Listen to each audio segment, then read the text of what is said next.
आज के व्याख्यान में हम निदर्शन, इसको सैंपलिंग कहते हैं, द्वितीय वर्ष समाजशास्त्र के प्रथम प्रश्न पत्र में सामाजिक अनुसंधान के जो टॉपिक हैं उसके अंतर्गत निदर्शन की एक इकाई है।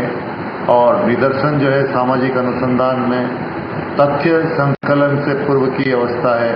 हम कितने क्षेत्र का तथ्य एकत्रित करना चाहते हैं, क्या हमारी टेक्निक्स रहेगी, इसके लिए हम निदर्शन के आधार पर हम इसको तय करते हैं। निदर्शन का तात्पर्य यहाँ पर है कि निदर्शन जब हम किसी भी सामाजिक अध्ययन को करते हैं, अनुसंधान करते हैं, उसमें संपूर्ण का अध्ययन नहीं करके और उसमें प्रतिनिधिपूर्ण जो क्षेत्र होता है उसका वैज्ञानिक पद्धति से हम चयन कर उसको निदर्शन लेते हैं।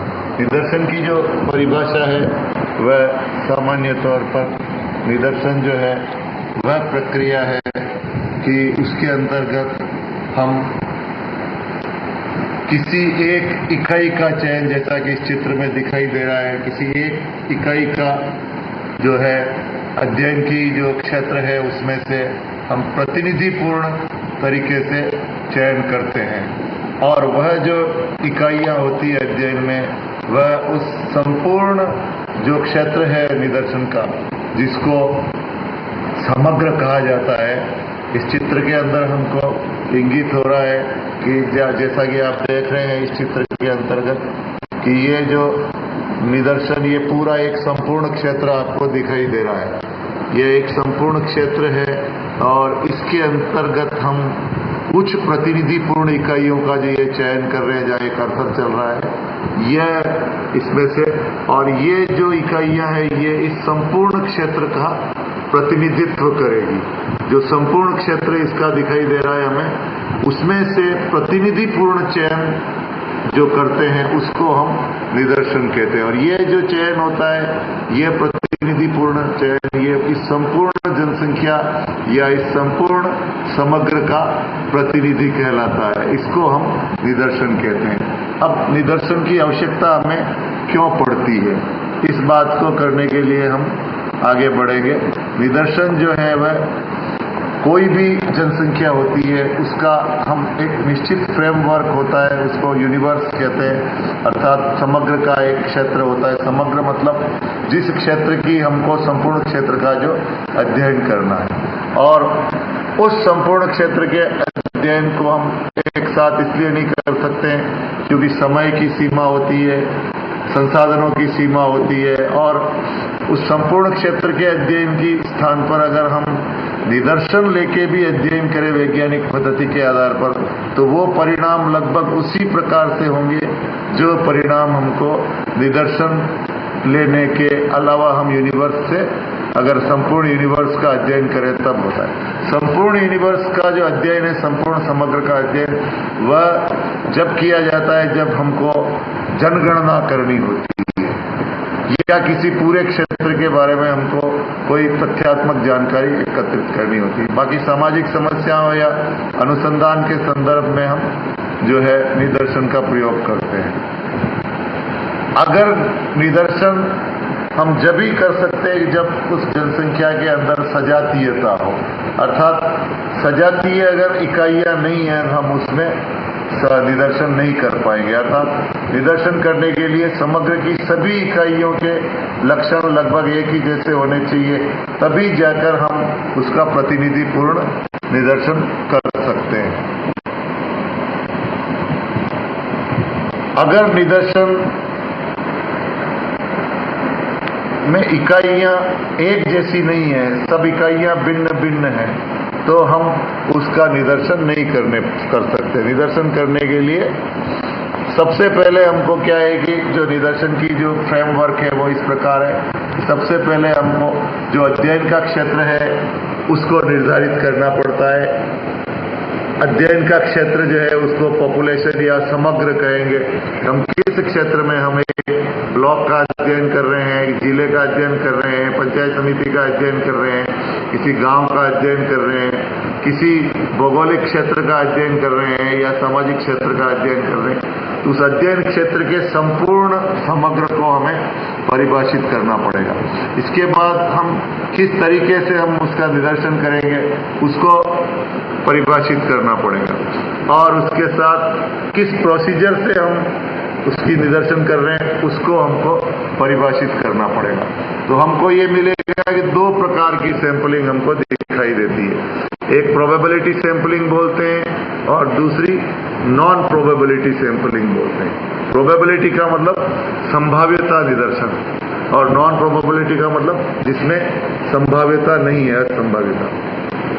संभाव्यता निदर्शन का मतलब ये है यहाँ पर कि प्रत्येक इकाई के चयन की संभावना जिसमें रहती है, अर्थात जितनी भी अध्ययन के अंदर इकाइयां हैं उन प्रत्येक इकाई के चयन की उसके अंदर संभावना रहती है, अर्थात कोई भी इकाई चयनित हो सकती है, इसलिए इसको संभाव्यता निदर्शन कहते हैं। और नॉन प्रोबेबिलिटी सैंपलिंग होता है उसमें प्रत्येक इकाई के चयन की संभावना नहीं रहती है, उसमें जो निर्धारित पद्धति है उस पद्धति के अनुरूप जो इकाइयां उसमें आ पाएगी वही चयनित होने की संभावना रहती है। तो मोटे मोटे तौर पर जो निदर्शन के दो प्रकार है, प्रोबेबिलिटी सैंपलिंग और non probability sampling. Probability sampling का मतलब संभाव्यता निदर्शन और नॉन प्रोबेबिलिटी सैंपलिंग का मतलब असंभाव्यता, प्रायिकता और अप्रायिकता। प्रोबेबिलिटी सैंपलिंग में 5 प्रकार के जो निदर्शन है वो प्रमुख तौर पे आते हैं। सिंपल रैंडम सैंपलिंग जिसको देव निदर्शन कहते हैं, स्ट्रेटिफाइड सैंपलिंग जिसको स्तरीकृत निदर्शन कहते हैं, क्लस्टर सैंपलिंग, सिस्टमैटिक सैंपलिंग और मल्टी स्टेज सैंपलिंग अर्थात बहुस्तरीय निदर्शन। नॉन प्रोबेबिलिटी सैंपलिंग में कन्वीनियंट जिसको सुविधाजनक, जजमेंटल निर्णयात्मक, कोटा निदर्शन और स्नोबॉल सैंपलिंग। इन सारे मेथड में से हम कोई भी मेथड अगर हमारे जो अध्ययन की पद्धति है उसके आधार पर चुनाव करके और एक निर्धारित मात्रा में हम उस निदर्शन को लेते हैं, अर्थात मान लो संपूर्ण समग्र में मान लो 10,000 इकाइयां हैं, हमको 1,000 इकाइयों का अगर चयन करना है तो हम इनमें से जो भी अध्ययन पद्धति या हमारी जो अध्ययन की आवश्यकता है उसके आधार पर हम निदर्शन का जो है क्षेत्र निर्धारित करके और निदर्शन का चयन करते हैं। प्रोबेबिलिटी सैंपलिंग जो बताया उसमें संभाव्यता निदर्शन है। इसके अंतर्गत सबसे पहला अपने को आता है simple random sampling. Simple random sampling में हम जो चयन करते हैं उसमें प्रत्येक इकाई की, जैसे आपको सामने दिखाई दे रहा है कि जितनी भी इकाइयां बनी हुई है इसमें से कोई भी इकाई चयनित हो सकती है। यह सिंपल रैंडम सैंपलिंग का जो प्रोसेस है वो बताया गया है। इसके फायदे ये है कि पक्षपात नहीं रहती है, इसके अलावा तथ्यों को हम आसानी से इसमें समाहित कर सकते हैं।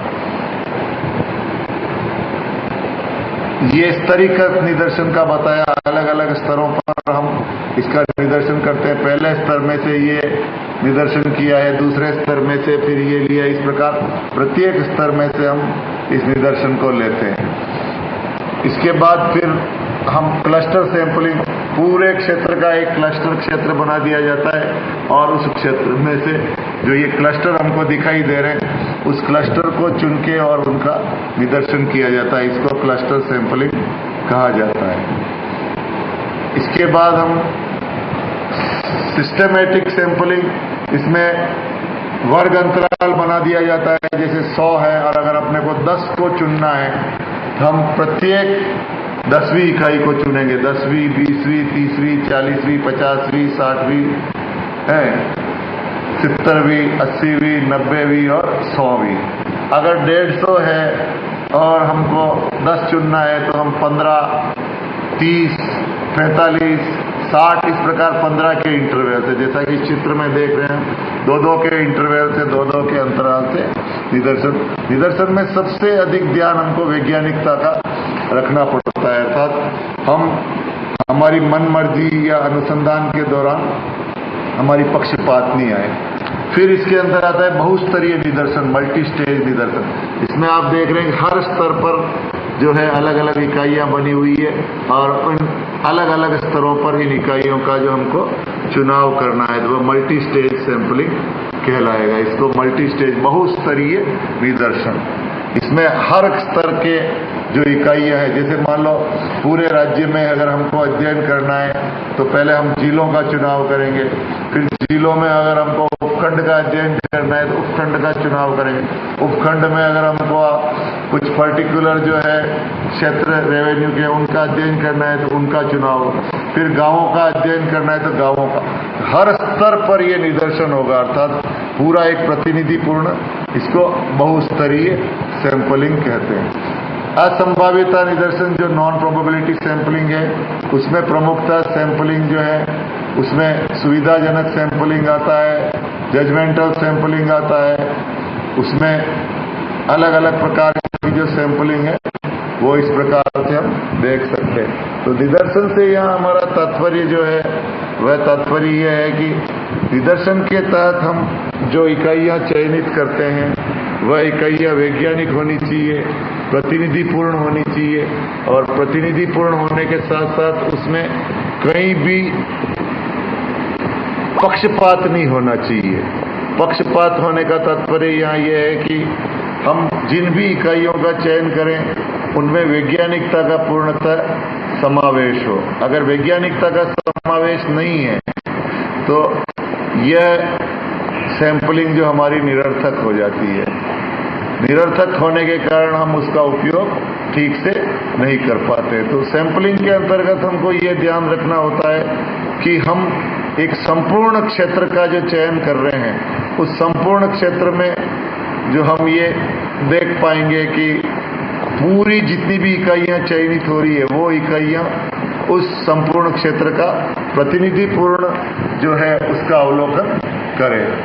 तब हम जाके उस सैंपल की वैज्ञानिकता अर्थात उसमें प्रेसिजन जिसको कहते हैं अर्थात शुद्धता, क्योंकि उसके बिना उस निदर्शन का कोई उपयोग हमारे लिए नहीं होगा। तो निदर्शन में हमको वैज्ञानिकता रखनी बहुत आवश्यक है। वैज्ञानिकता के साथ साथ जो भी उसके चरण हैं उन महत्वपूर्ण चरणों का हमको ध्यान रखना है। उसके अलावा जो पद्धति दी है उसमें कहीं पक्षपात नहीं आनी चाहिए, कहीं भेदभाव नहीं आना चाहिए, कहीं हमारी निजी राय नहीं आनी चाहिए, हमारा कहीं भी सुविधा असुविधा अर्थात वैज्ञानिक पद्धति का अगर हम पालन करेंगे तो हम निदर्शन का प्रयोग कर पाएंगे। तो निदर्शन जो है वह एक ऐसा तरीका है कि जिस तरीके से हम जो एक बहुत बड़े अध्ययन क्षेत्र का अध्ययन जो है कुछ इकाइयों का चयन करके हम कर सकते हैं, और उसके आधार पे फिर हम हमारी जो भी अध्ययन के उपकरण हैं उन उपकरणों का इस्तेमाल कर सकते हैं। तो निदर्शन से हमें कई प्रकार के फायदे हैं। हम थोड़े से क्षेत्र में कम इकाइयों का चयन करके और एक बहुत बड़े क्षेत्र का अध्ययन कर सकते हैं, और इस अध्ययन की जो वैलिडिटी है, अगर इसकी वैधता तभी रहती है कि जब हम इसको बिल्कुल एक्यूरेसी से कर पाएं और इसको हम बिल्कुल एक गुणवत्ता के साथ, एक वैज्ञानिकता के साथ, वैज्ञानिक पद्धति का प्रयोग करते हुए हम कर पाएं। तो निदर्शन जो है इसका काफी कुछ डिपेंड वैलिडिटी पे करता है, और वैलिडिटी के आधार पर ही ये निर्धारित होता है कि हमारी जो सैंपलिंग मेथड है वो पर्याप्त करेक्ट है या नहीं। अर्थात हम किसी भी प्रकार का अनुमान इसमें नहीं लगाते हैं। इसमें जो भी पद्धति है उसका पूरा वैज्ञानिकता के साथ, पारदर्शिता के साथ और पक्षपात रहित उपयोग करेंगे। एक अच्छा निदर्शन वही कहलाएगा जिस निदर्शन के अंतर्गत हम वैज्ञानिकता के आधार पर उसका अध्ययन करें, और उस अध्ययन का जो परिणाम तभी उचित निकलेगा कि जब उसके अंतर्गत जो चयनित इकाइयां हैं वह संपूर्ण का प्रतिनिधित्व कर रही है और उस प्रतिनिधित्व में वैज्ञानिकता है। अगर वैज्ञानिकता या वैज्ञानिक पद्धति या निदर्शन के चरणों का अगर हम पर्याप्त प्रयोग नहीं करते तो निदर्शन के द्वारा जो अध्ययन क्षेत्र हमने चुना है उस अध्ययन क्षेत्र के अलग परिणाम आएंगे और संपूर्ण क्षेत्र है उसके अलग परिणाम आएंगे। तो अगर हम अपने अध्ययन को अगर वैज्ञानिक बनाना है तो हमको निदर्शन पद्धति में वैज्ञानिकता का संपूर्ण समावेश करना बहुत जरूरी होता है, तभी ये निदर्शन पद्धति हमारे लिए उपादेय होगी। बहुत बहुत धन्यवाद।